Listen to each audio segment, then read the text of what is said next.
Check पूछते हैं, जैसे ज्वाइन किया तुम्हारा कितना पैसा आया। कितने लोगों के साथ हुआ ये? ऐसा होता है? मजे की बात यह है कि जो लोग बिजनेसमैन हैं, जो लोग कामयाब हैं, वो जिंदगी में कभी किसी से नहीं पूछते कि तेरा कितना पैसा है, कभी नहीं पूछते।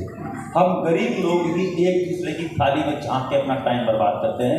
कमबख्त प्लान को नहीं देखते कि इसके माध्यम से मैं क्या कर सकता हूं, एक दूसरे को देखते हैं कि इस पर इतना आया तो हमारा तेरा कैसे आ जाएगा, काम करेगा तो आएगा।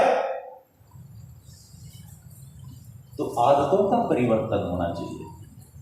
जब तक ये आदतें नहीं बदलेंगी, जिंदगी नहीं बदलेगी।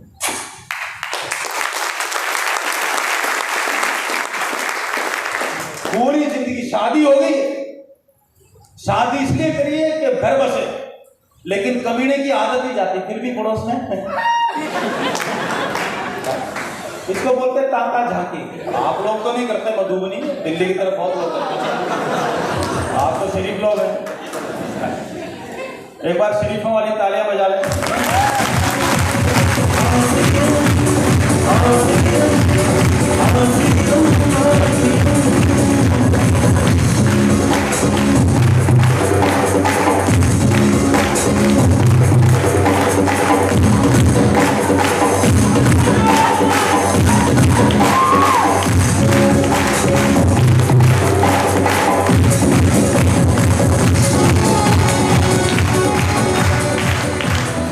आगे बढ़े, चलिए फटाफट यात्रा शुरू करते हैं। और यात्रा शुरू करें फटाफट। देखो नाम मेरा क्या हुआ?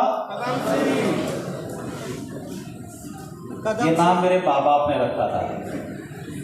आपको कोई एतराज? आपका किसने रखा? पड़ोसी रखे तो एतराज होना चाहिए, माँ बाप रखे तो विधि का विधान, परमात्मा का नियम है। जिसकी फैक्ट्री का प्रोडक्ट है, नाम वही रखेगा।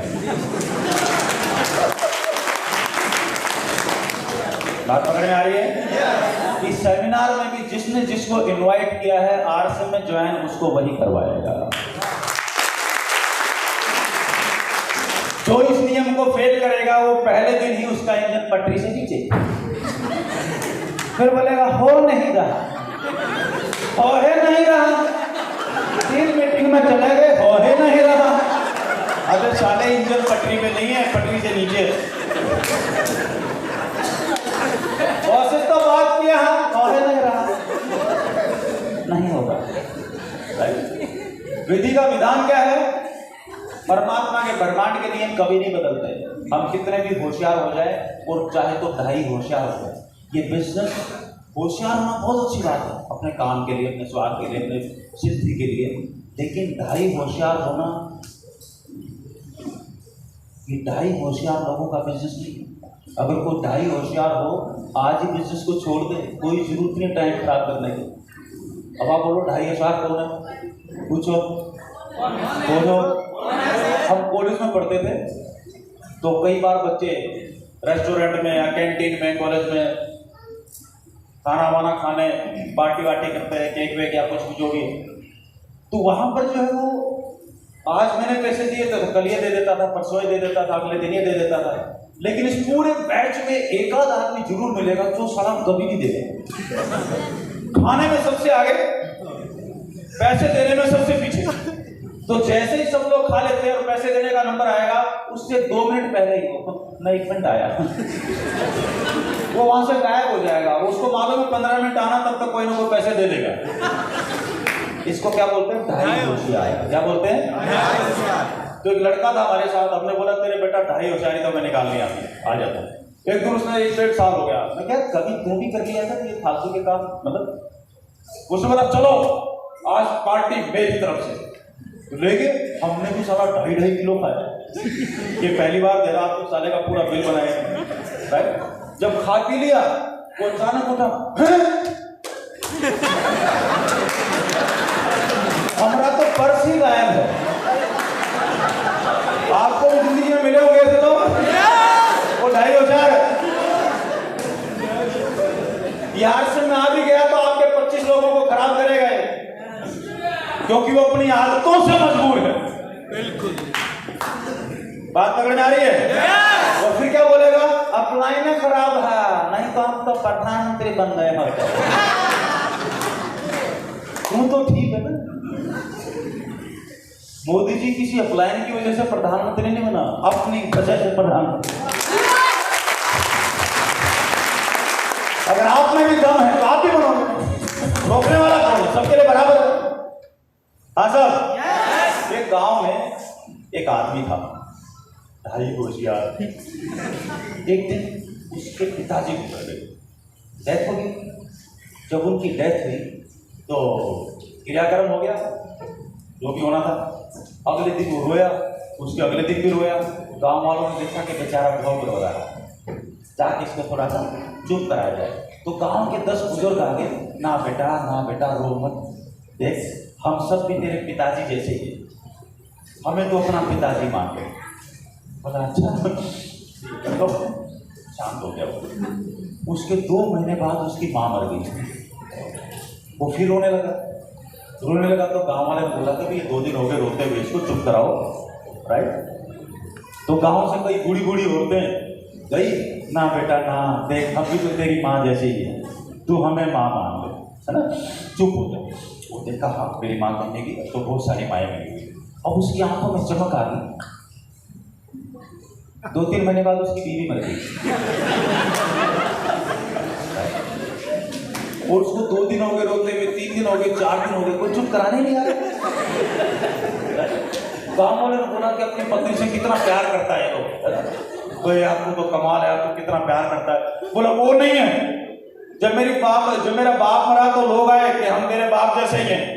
जब मेरी माँ मरी तो बहुत लोग आए, उन्होंने बोला कि हम तेरी माँ जैसे ही हैं। अभी मेरी बीवी मरी है, कोई नहीं आ रहा कि हम तेरी बीवी जैसे हैं। आदमी दुख में भी 2.5 होशियार आदमी देखो क्या ढूंढ रहा है। बात पकड़ में आ रही है?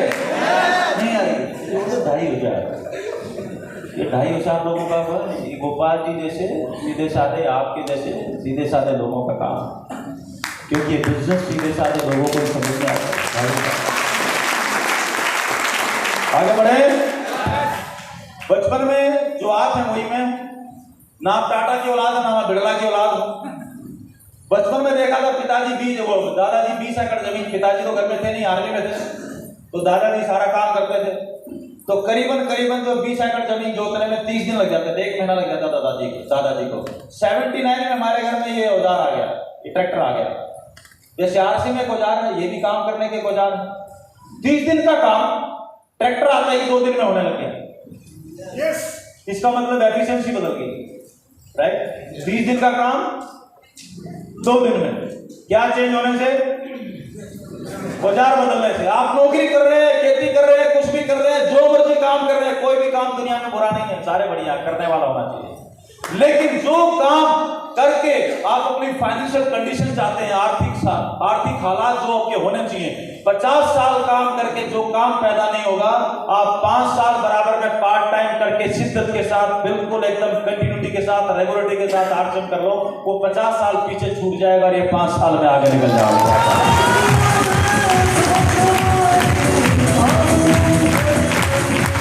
आर्जन बिजनेस आपका है, आप ये मत सोचो गोपाल जी का है। आप गोपाल जी के साथ ज्वाइन हुए हैं, अपने अपने जितने भी टेक्निकल हैं। जिस दिन आर्सन बिजनेस टीसीजी ने शुरू क्यों किया था, लेकिन वो बिजनेस टीसीजी का था। जिस दिन कदम सिंह ने ज्वाइन किया उस दिन बिजनेस कदम सिंह का हो गया, जिस दिन आपने ज्वाइन किया उस दिन बिजनेस आपका हो गया। शादी से पहले मेरी पत्नी अपने पिताजी की बेटी थी, आपकी भी ऐसे था ना, तो हम कुछ नहीं कर सकते थे। शादी के बहुत गई, वो किसकी हो गई? किसकी हो गई? जोर से बोलिए। अब हमारी बीवी की तरफ कोई यूं करेगा तो हम क्या करेंगे? बात पकड़ में आएगी नहीं आएगी? जिस दिन आपने आरसीएम को ज्वाइन किया उस दिन से आरसीएम आपका हो गया किसी और का नहीं, क्योंकि जोर सुनिए।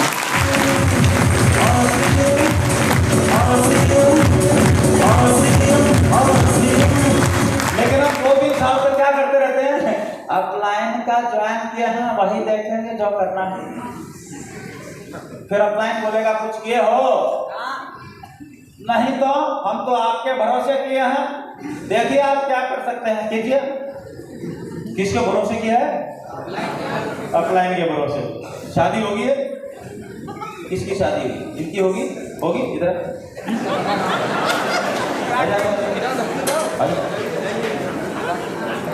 शादी किसने करवाई थी?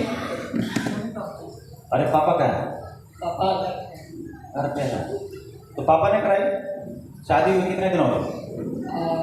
1 साल 3 महीने। कभी गुस्से में बोला आपके कहने पे शादी किया हूँ अब आप ही संभालिए?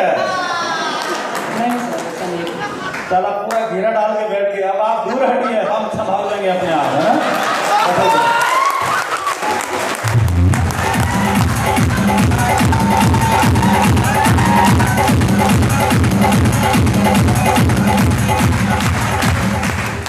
आरसीएम अपना घर बसाने के लिए, अपनी खुशियों के लिए ज्वाइन किया ना, तो किसी और पे एहसान क्यों ठोके? शादी भी तो अपने घर बसाने के लिए किए ना, या किसी और पे एहसान ठोकने के लिए किए? हाँ? पिताजी आप बोल रहे थे, आपको मान लिया है बात, इसलिए हम किया हूं शादी। ऐसे बोला गया कभी? बल्कि पिताजी ने बोला होगा बेटा तेरी शादी कर दें, तो आपने क्या बोला होगा? नहीं अभी नहीं, है ना? नौटंकी, इसको बोलते नौटंकी, है ना? फिर दोस्तों के पास गया होगा, राइट?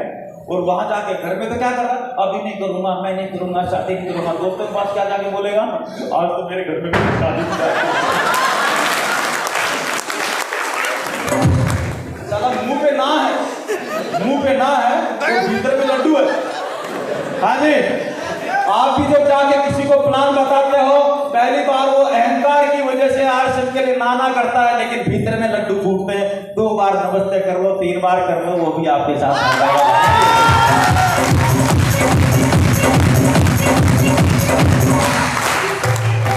1989 में मैंने दिल्ली से इंजीनियरिंग किया। इंजीनियरिंग करने के बाद 5 साल नॉर्दर्न इंडिया में करीबन एक्सटेंसिव काम किया। तकरीबन जितने भी बैंक में उनके कंप्यूटराइजेशन में, इवन दो आपका जो रेलवे का कंप्यूटराइजेशन जो हुआ था, पहले वैसे वाली टिकटें थे, कंप्यूटर से लेते ना आजकल, दिल्ली रेलवे स्टेशन पे उसका काम चला था। उस प्रोजेक्ट के भी हिसाब से 5 साल ये नॉर्दर्न इंडिया में ट्रैवलिंग करने के बाद 94 में जयपुर आ गया। जयपुर में आके अपना कंप्यूटर्स का काम शुरू किया। करीबन 1 लाख कंप्यूटर्स में हैंडल कर चुका हूँ। 2005-6 में आरसीएम में आरओ आया, तब ध्यान इधर गया तो इंडस्ट्रियल आरओ और वाटर ट्रीटमेंट सॉल्यूशन उसका बिजनेस मैंने स्टार्ट कर दिया। उसके साथ साथ रिन्यूएबल एनर्जी और जो है वो हॉट वाटर सॉल्यूशन उसके अंदर चला गया। धीरे धीरे एक दिन टीसी सर से प्रेरणा मिली, तो ये 2011-12 के आसपास की बात होगी, तो संडे को राजस्थान में भी मेरा एक फार्म हाउस है, वहां पर 10,000 पेड़ मैंने बाउंड्री के ऊपर प्लांटेशन अपने हाथों से 10,000 पेड़ों का प्लांटेशन भी कर दिया। ऐसा पार्ट टाइम है। जयपुर में मेरा घर है, उस घर की छत है करीबन 1500-1700 स्क्वायर फीट। जितना फसल आप 1 एकड़ में नहीं लेते, आरसीएम हरी संजीवनी वाले प्रोडक्ट को काम में लेके मैं अपनी छत पे करीबन साल की 1 लाख रुपए की सब्जियां उगा लेता हूँ, और वो शुद्ध सब्जियां हम अपने घर में खाते हैं। इन सब के साथ साथ 22 साल हो गए मेरे को डायरेक्ट सेलिंग बिजनेस में, और करीबन 7-8 गाड़ियां मैं घिसा चुका हूँ। 8-10 किलोमीटर मेरे ख्याल से देश का कोई ऐसा कोना नहीं होगा जहां पर मैंने गाड़ी खुद ड्राइव नहीं की होगी। इन सब के साथ साथ करीबन 15-17 लाख किलोमीटर जो ट्रेनों से मैं ट्रैवल कर चुका हूँ। 3-4 देशों की यात्रा समुद्री जहाजों से भी कर चुका हूँ। 91 से लेकर करीबन आज भी तक 1000 से ज्यादा बार हवाई जहाज में बैठ चुका हूँ। नेशनल इंटरनेशनल करीबन 25-30 देशों की यात्राएं कर चुका हूँ। इन सब के साथ साथ पिछले 22 साल में ज्वाइन किए हुए 22 साल हो गए, काम इतने घंटे किया है। दोनों चीजों में फर्क है। We humans are programmed computers. अगर अपने ब्रेन को प्रोग्राम दोगे, हम 22 साल से आरसीएम कर रहा हूं, तो गलत प्रोग्रामिंग हो जाएगी, सिर में बोझ हो जाएगा। जब अपना डेटा निकालोगे कि आपने कितनी होम मीटिंग की है और कितने सेमिनार किए, अटेंड नहीं, खुद कोड लगा के अपनी मीटिंग की है, तो वो आपके काम करने के घंटे कहलाएंगे, बाकी सब टाइम पास कहलाएगा। अभी मैं आपके सामने खड़ा हूं, ये 2 घंटे काम करने के मेरे हैं, आपके नहीं हैं। बेशक आप सवेरे अपने घर से निकले और शाम को जाओगे, वो आपका वर्किंग आवर नहीं है। पूछो क्यों? जोर से बोलो। आप में से कितने लोग हैं जो स्कूल या कॉलेज में गए हैं? एक बार हाथ खड़ा करना। 15 साल गए? किसी को पैसा मिला स्कूल कॉलेज में जाने से 15 साल में?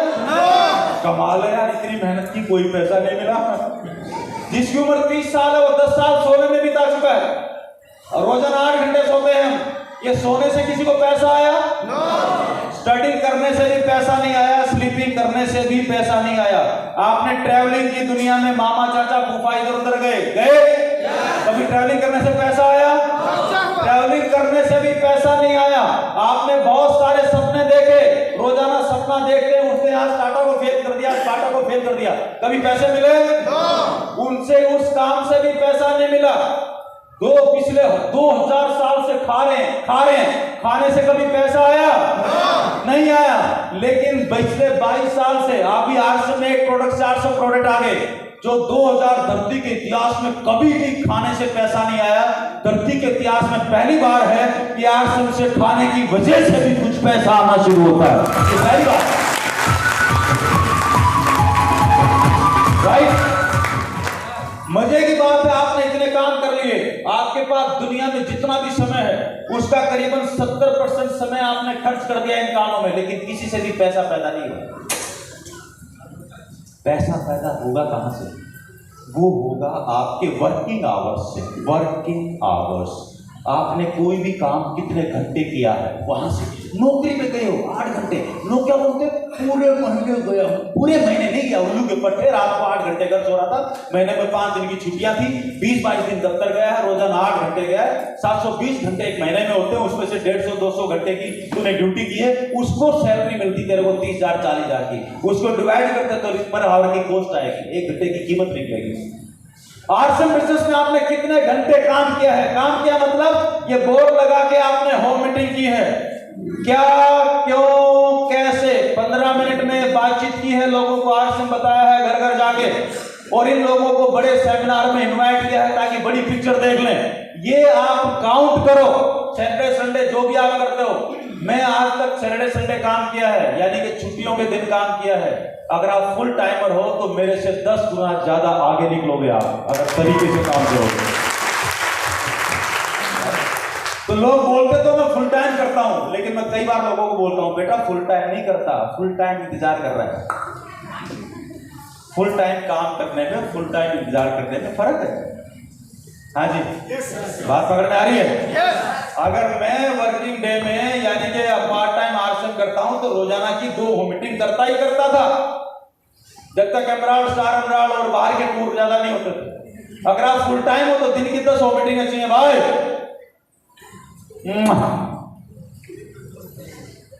बात पकड़ में आएगा? अंगूरी भाभी देखे हो? हाँ, पकड़ में आ रहा है कुछ कुछ? कभी भी ये मत बोलना मैं 5 साल से काम कर रहा हूँ, 10 साल से। अपना कागज पे नोट करो वो मीटिंग कितनी की है, वो आपका वर्किंग आवर है। टोटल इनकम को डिवाइड करोगे तो आपकी आंखें फटी रह जाएंगी, तब जाके पता चलेगा कि दुनिया में 1 घंटे का जितना पैसा आरसीएम देता है, दुनिया में ताकत है ही नहीं कि कोई उतना पैसा दे दे।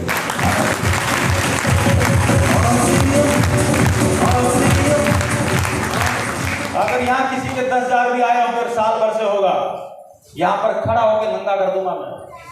उसने जिंदगी में पर आवर के इतने पैसे कहीं से नहीं कमाए होंगे, उससे कई गुना ज्यादा वो आरसीएम से कमा रहा होगा। लेकिन तकलीफ क्या है?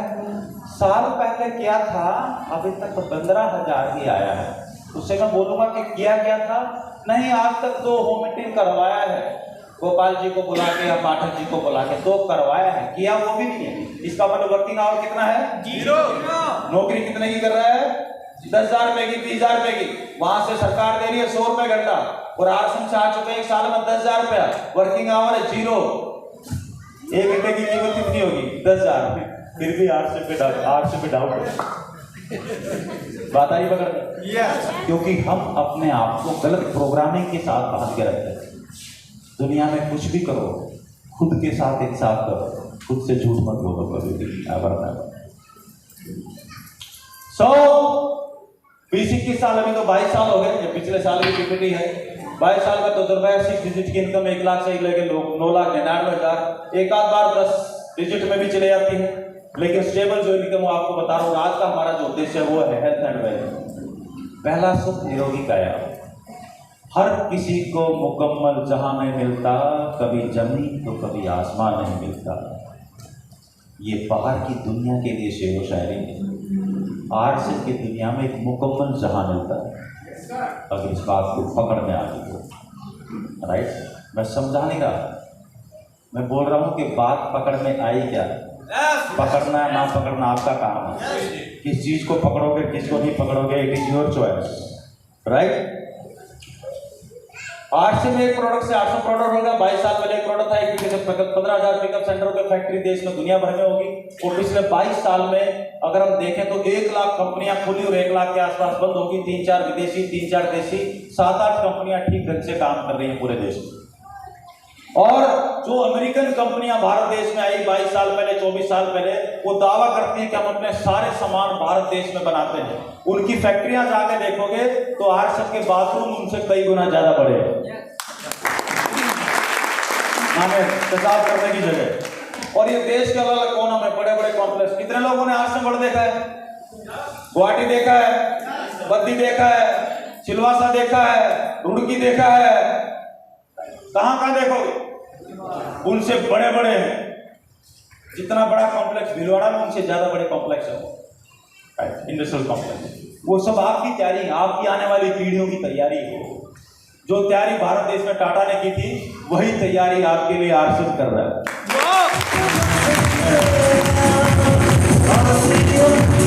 और सरकार का कहना है अभी हाल फिलहाल करीबन 13,000 करोड़ का कारोबार है। 2022-2030 तक 60,000 करोड़ हो जाएगा, 2050 तक 2 लाख करोड़ हो जाएगा। और इस पूरे खेल के अंदर अकेले आरएसएस का करीबन 25-26% हिस्सा है। बाकी सारी कंपनियां उसमें निपट गई। बात पकड़ में आ रही है? जब आपका 2050 में 2 लाख करोड़ होगा तो आप देख लो आपका टर्नओवर कितना होगा। इतना कैलकुलेट करना आपको आना चाहिए। अब आप बोलोगे हमको कैलकुलेट करके बता दीजिए ना, तो भाई साहब मैथमेटिक्स की क्लास नहीं है, ठीक है ना। आप खुद कैलकुलेट करो। जब तक आप नहीं करोगे, अपने ब्रेन को किक नहीं मारोगे, कोई भी आपको भला नहीं कर सकता। अपने ब्रेन को किक आपको नहीं करता। डायरेक्ट सेलिंग के बारे में दुनिया बोलती है कि हिंदुस्तान अभी सोया हुआ शेर जागेगा। अमेरिका में 32 करोड़ लोग हैं, 2 लाख करोड़ का कारोबार इसी तरीके से हो रहा है। लोग खरीदारी अपने घरों की इसी तरीके से कर रहे हैं डायरेक्ट सेलिंग सिस्टम से। इंडिया में 132 करोड़ लोग हैं, अभी तक तो 140 करोड़ हो चुके हैं। ये साल भर पहले का डेटा है। 13,000 करोड़ का कारोबार है। सोचो जितने लोग जग गए। अभी आपको यहाँ ऑडिटोरियम पूरा फुल लग रहा है, हाउसफुल लग रहा है, इतने लोग कर रहे हैं, मधुबनी में कैसे करेंगे? पूरे देश की ज्वाइनिंग देखोगे तो 0.00001% लोगों को अभी भी मालूम नहीं है कि आरएसएस है।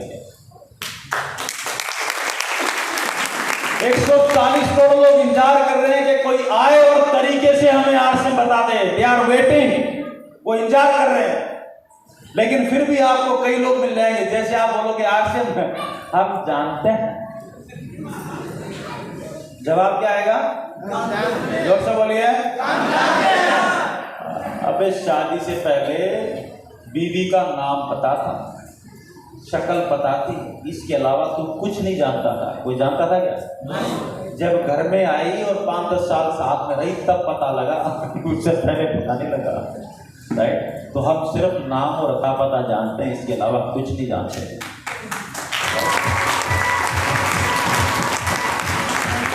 व्यवहार पता लगता है साथ में रहने से, राइट। किस बात पे नागिन बन जाएगी, किस बात पे जो भी है, राइट। किस बात पे छिड़ेगी, नमक ज्यादा डालेगी कि कम डालेगी, किस बात पे गुस्सा होगी और किस बात पे बेलन चलाएगी, ये तो बाद में पता चलेगा ना। हाँ जी, यस और नो? हमारी समस्याएं क्या है? जो हमारी समस्याएं हमको ध्यान देखो। जिंदगी में समस्याओं पे फोकस मत करो, उसका समाधान क्या है उस पर फोकस हो जाओ।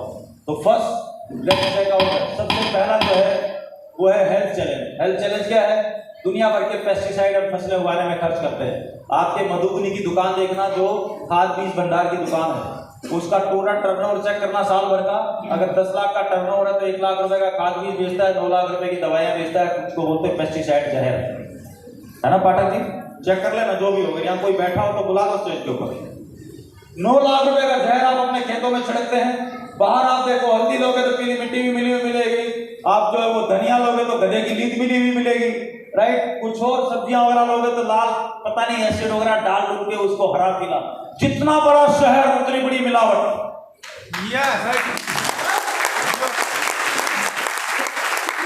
जितना बड़ा शहर उतना बड़ा गंदा नाला और उतना बड़ा जहर। बिल्कुल डायरेक्टली प्रोपोर्शनल है, इनवर्सली नहीं। डायरेक्टली।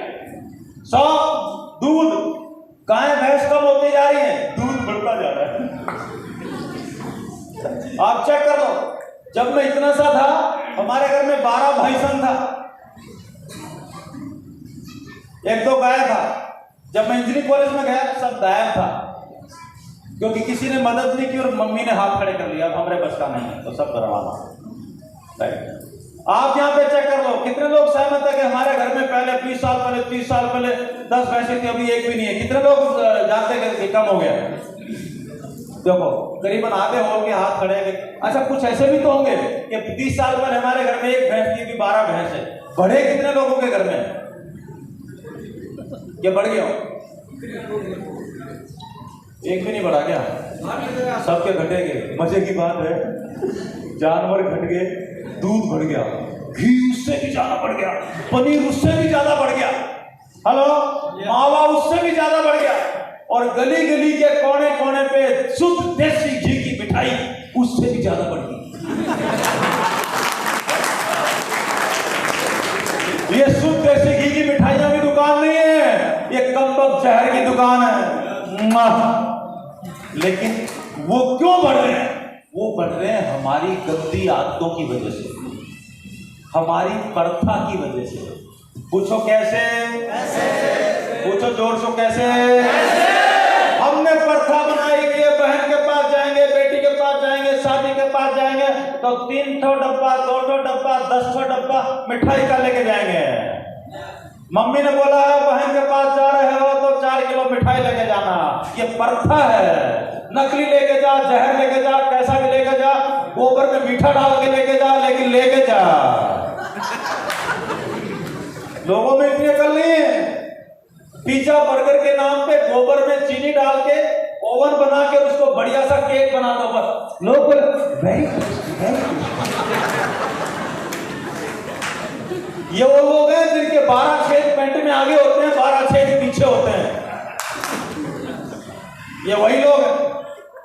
हाँ जी, आपके घर में बच्चे भी हो सकते हैं और आपको लगता है बच्चा है पहनने दीजिए, वो जाके वही गोबर ही खा रहा है। आपकी मेहनत की कमाई का हमें पता नहीं है। बात पकड़ में आ रही है? यस और नो? पूरे मिलावट के दुनिया भर के। तो भैया पिछले 15 साल हो गए जब से जब मैं होश आया, जब तक होश आया, वो समझते हैं ना, सिगरेट की डब्बी के ऊपर लिखा है, सिगरेट के डब्बे पे पियोगे तो मरोगे। लेकिन होशियार चंद लोग क्या बोलते हैं? हम नहीं, कोई और करेगा।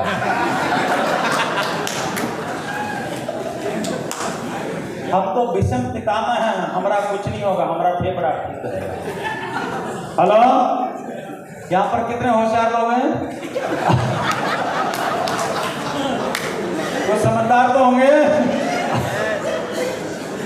छोटे बच्चे को तो हम बोलते बुद्धू और हम अपने आप को बोलते मूंछ वालों को समझदार। छोटा बच्चा तो पीता है दूध, वो बुद्धू है, और हम समझदार पीते हैं दारू क्योंकि हम समझदार हैं। हेलो, अपनी अपनी समझदारी घर में चुपचाप डायरी में लिख लो, पत्नी को मत बताना नहीं तो झूठे मारेगी घुमा घुमा के। ये मैं आपको नहीं बता रहा, दिल्ली वालों की बात बता रहा। आप तो शरीफ लोग हो। एक बार ताली बजा लो शरीफों वाली, और जोर से बजा लो एक बार। ये तो हेल्थ चैलेंज है, लेकिन सबसे बड़ा चैलेंज जो आने वाला है आपके साथ बुढ़ापे में, उसका वीडियो देखो एक बार। अच्छी बात। तो अब जो आदमी 75 का हो गया, उसने खुद अपनी लंबी उम्र की तैयारी ही नहीं करी, और जब उसने कोई तैयारी खुद नहीं करी है तो उसका परिवार या उसके समाज उनको कैसे तैयारी, वो कैसे तैयारी करे? तो आपका ये कहने का मतलब है कि पहले तो शायद वो 60 साल तक जीता तो बहुत बड़ी बात थी, जब तक वो कमा रहा था वो जी रहा था, अब वो 80 साल तक जी रहा है। इसके जो परिणाम है वो इकोनॉमिक एंगल मुझे समझिए। इसके इकोनॉमिक एंगल बहुत भयावह है। आज हिंदुस्तान में 60 साल की उम्र में आपने एक आदमी को रिटायर कर दिया। आदमी को अगर 80 साल तक जीना है तो 20 साल के लिए उसको अपना इंतजाम करना है। उसकी पत्नी 10 साल छोटी है तो 30 साल के लिए पत्नी के लिए इंतजाम करना है। औरतें आमतौर पे 5 से 7 साल ज़्यादा जीती हैं, तो 35 साल के लिए उसे अपनी पत्नी के लिए फाइनेंशियल इंतजाम करना है और 20 साल के लिए खुद के लिए इंतजाम करना है। आज के इन्फ्लेशन में, आज की महंगाई में कितना भी पैसा आप एक जगह रख दीजिए, क्या वो 35 साल तक खींच सकता है? ये प्रैक्टिकल है। और जैसे जैसे उम्र बढ़ती जाती है उनके बच्चों की उम्र भी बढ़ रही है जी। जो आज 70-75 का होगा बच्चे भी तो 50-55 के हो रहे होंगे। वो अपना बुढ़ापा देखेंगे, वो अपनी लड़की की शादी देखेंगे, वो अपने मकान की किस्त चुकाएंगे। तो जो पीढ़ियों के बीच की जो दूरियां हैं वो बढ़ती जाती हैं। ये इकोनॉमिक वजह से बढ़ रही है। इकोनॉमिक वजह से बढ़ रहे हैं। तो अब वो जो कॉन्सेप्ट है कि 60 साल की उम्र में हम रिटायर हो जाएं, उससे बाहर निकलना होगा। जब तक शरीर साथ देता है काम करते रहना है और 2 पैसे कमाते रहना है जी। कुछ करके किसी तरह से अपनी आर्थिक स्वतंत्रता को कायम रखना चाहिए जितने ज़्यादा से ज़्यादा समय तक हम रख सकते हैं। अपने आप को वोकल रखना भी बहुत ज़्यादा जरूरी है। अगर मेरी परवाह मेरे परिवार वाले नहीं कर रहे और अगर अड़ोसी पड़ोसी इस बात को जान जाए तो कोई भी बुजुर्ग कभी भी किसी परेशानी का सामना नहीं करता, क्योंकि चुप ना रहें। चुप डॉक्टर ना साहब रहें। ये कह रहे हैं कि चुप ना रहें। अगर आपके बच्चे आपके साथ व्यवहार ठीक नहीं कर रहे हैं सबको बताएं। तो आप सबको बताएं। जी। डॉक्टर साहब बहुत सारे जो बुजुर्ग हैं हमारे समाज में उन पे प्रेशर आता है बच्चों की तरफ से कि आपकी जो जायदाद है या जो घर है या जो प्रॉपर्टी है जो कुछ भी आपके पास है वो आप हमारे नाम कर दें। इस पे आप कुछ टिप्पणी देना चाहेंगे? पहला ये कि किसी भी हालत में आपके पास जो भी धन संपदा है, जो भी आपके पास आर्थिक साधन है, वो जब तक आप और आपकी पत्नी जीवित हैं किसी और के हाथ नहीं जाना चाहिए। कितना भी प्यार कर, किसी के नाम पे नहीं जाना, किसी जितना बच्चे, भी आप किसी प्यार बहू, करते हैं। किसी पोते, किसी के नाम पे ना जाए, कितना भी आप प्यार करते हो। क्योंकि जब तक अगली पीढ़ी को पिछली पीढ़ी का सामान कुछ मिलता नहीं है तब तक वो उनकी इज्जत करते रहते हैं। वो हाथ पांव भी दबाएंगे, वो अस्पताल भी ले जाएंगे, वो दवा दारू भी करेंगे। कुछ बात पकड़ में आई? किसी की पेंशन नहीं हो और आपकी जो जीवन संगनी है आपसे 10-15 साल ज्यादा जिएगी और 60 साल में आपके हाथ पैर चले जाएंगे, उसके बाद 5 साल जिएंगे, 10 साल, तो 2 लोग कुल मिला के जो 25-30 साल एक्स्ट्रा जिएंगे जब इनकम नहीं होगी, उसका क्या रास्ता है? सवाल ये है, अपनी डायरी में नोट करो और अपने अपने ब्रेन में किक लगाओ। भविष्य वो नहीं जो लकीरों में है, मेरा आज का कर्म ही मेरा भविष्य में कन्वर्ट होने वाला है। तो जो आगे आने वाली तकलीफ है अगर उसको आज पकड़ लिया तो इसका इलाज 2 मिनट में है। इलाज चाहते हैं क्या? सरकार में पेंशन भी नहीं आर्मी को छोड़ के,